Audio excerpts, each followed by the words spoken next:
Ainda sobre essa situação do povo indígena, Fê, a atriz Regina Duarte, ela perdeu um pouco a chance de ficar quieta, né? Pois é, olha só, acontece o seguinte, ela foi para as redes sociais ironizar a crise humanitária em terras Yanomamis, lá em Roraima.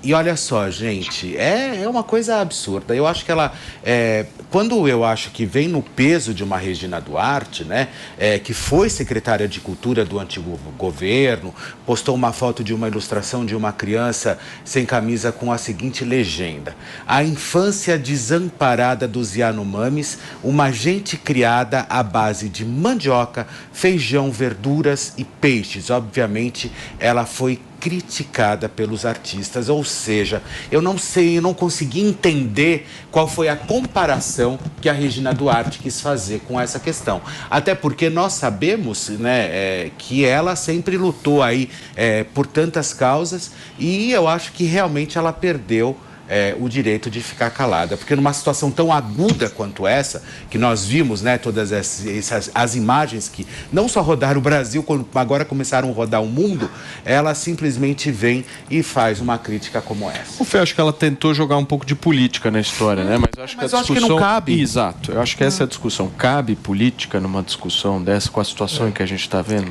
Eu acho que ela poderia ter usado essa crítica de uma forma mais inteligente, né? Tá aí o problema da gente ter uma direita, com todo respeito, se eu posso usar essa palavra, uma direita burra, porque com essa crise que a gente tem agora, né, que é lamentável, a gente poderia aí questionar o Lula em diversas medidas que ele vem tomando em meio a uma crise que ele tem que solucionar rapidamente.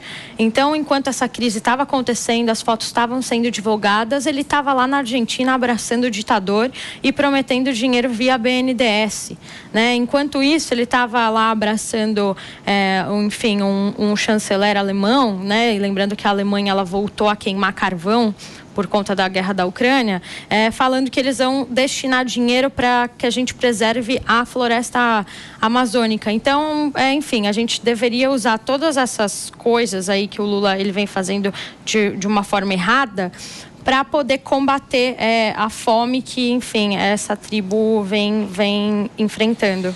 O Ale, como é que você vê essa postura por parte aí da Regina Duarte? Porque se a gente analisar, ela e a Cássia Kiss, elas ficaram muito do lado do Bolsonaro, né, cara? Como é que você vê isso?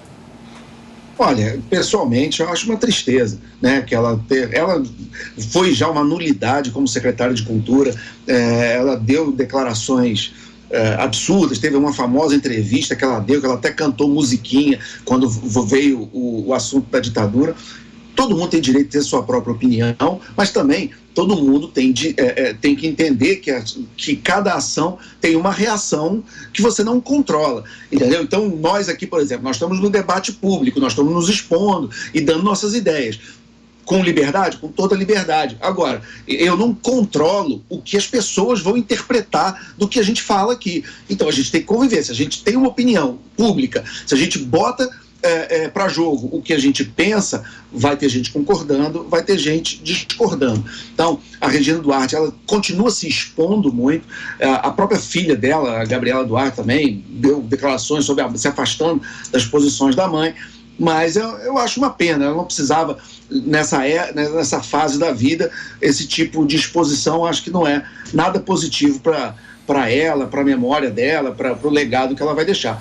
De novo, garantindo o direito que ela tem de ter opinião. Eu não estou patrulhando, ela pode ter a opinião que ela quiser, mas ela poderia também analisar as consequências disso para o próprio legado. Mas, Ale, você sabe que eu acho que existem alguns temas, a gente está num momento, passando por um momento, né? Já acabou a eleição, enfim, de muita polarização, tá, uma disputa de direita, esquerda, aquela coisa toda, mas eu acho que tem alguns temas que não cabe politizar. Não cabe. Não cabe politizar. Cabe. Esse é um deles, entendeu? Sim. Nós estamos vendo gente morrendo simplesmente porque não tem o que comer, pessoas, no osso, sabe? E você vai pensar em esquerda e direita? Num momento como esse, você não politiza, você vai lá e ajuda. O que você está fazendo para ajudar? Vamos embora, vamos tentar unir todo mundo.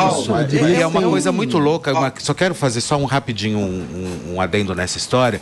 Uma coisa que me chamou muito a atenção, né? Agora você trouxe sobre a questão da própria Cássia Kiss.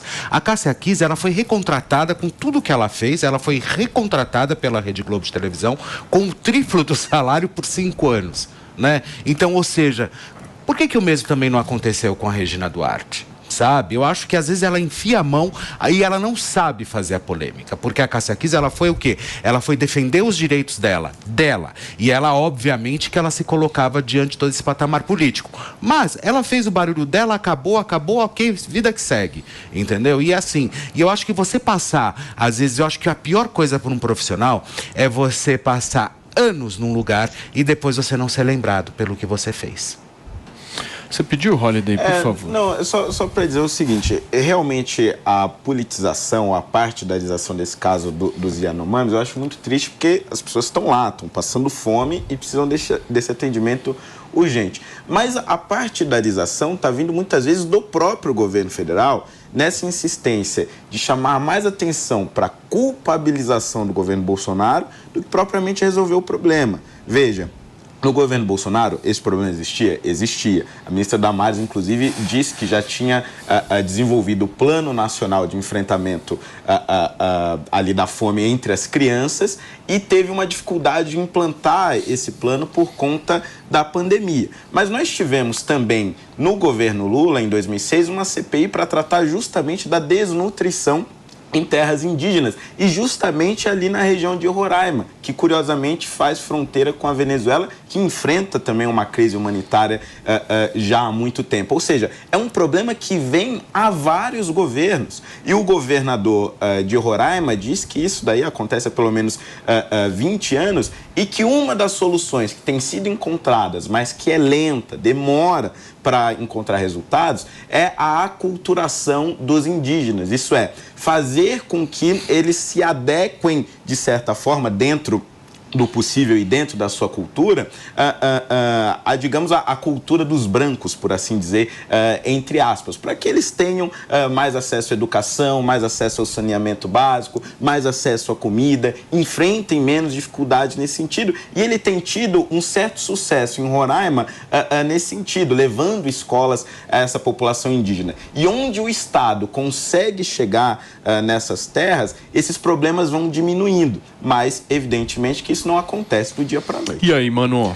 Olha, primeiro, é muito lamentável essa história. Eu diria que é um caso de duas dimensões. Uma dimensão humanística, a gente precisa ser capaz de chegar até os índios e ajudá-los, e uma dimensão de polícia, não é uma dimensão de política, é uma dimensão de polícia, porque a situação chegar a esse nível de crise humanitária, de desnutrição, de sofrimento, de respeito aos direitos humanos da população indígena, é fruto de uma omissão, seja deliberada ou não, mas responsável por parte de diversos agentes públicos. Do governo federal também, mas não apenas. A gente está falando de governos de Estado e também do governo federal, sim, do Ministério dos Direitos Humanos, da ministra Damares, também do presidente Jair Bolsonaro, enfim, mas o ponto é um caso de polícia. A gente precisa investigar a fundo e apurar até as últimas consequências, as responsabilidades por a crise humanitária ter chegado até esse ponto. É uma situação inaceitável e a gente sabe que também está relacionada com a questão do garimpo ilegal. O garimpo, existe a atividade legal e a atividade ilegal, e a gente precisa separar muito bem uma coisa da outra. A atividade legal acontece dentro da legislação, obedece a critérios de regulação ambiental. A atividade ilegal é coisa de organizações criminosas, milionárias, que não tem nada de inocente, que estão causando um problema de saúde para essa população em função das práticas inadequadas da sua atividade e também precisam ser severamente responsabilizadas por essa situação, porque é uma questão de humanidade. A gente precisa, enfim, resolver essa situação e ajudar emergencialmente os índios Yanomami. Alê, você me pediu para a gente fechar. Pedi. Eu acho que tem um ponto que você levantou que é muito importante, essa coisa de politizar tudo. O argumento conservador clássico, que vem desde o Edmund Burke, é que você não deve politizar tudo.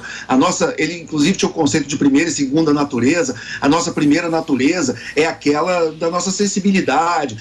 Por exemplo, você ter aversão à crueldade, você ter solidariedade com essas pessoas que estão passando fome. Isso tem que vir antes do que ele chamava de segunda natureza, que é, por exemplo, a opinião política.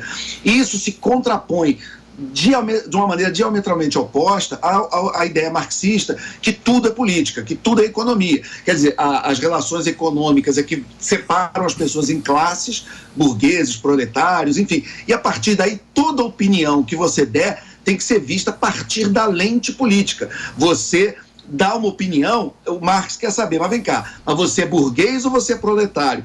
Aí é que eu vou olhar a sua opinião e vou ver se a opinião é válida ou não, que é o outro extremo. Então, quando você conhecer pessoas que ficam o dia inteiro pensando em política, falando em política, que olha tudo pela ótica da política, que separa a família, que separa os amigos, que fica enchendo o saco o tempo inteiro só falando de política, essas pessoas estão, mesmo sem saber, muito mais próximas do Marx do que do Edmund Burke. E talvez nem saibam, mas é bom, mas eu espero que um dia descubram.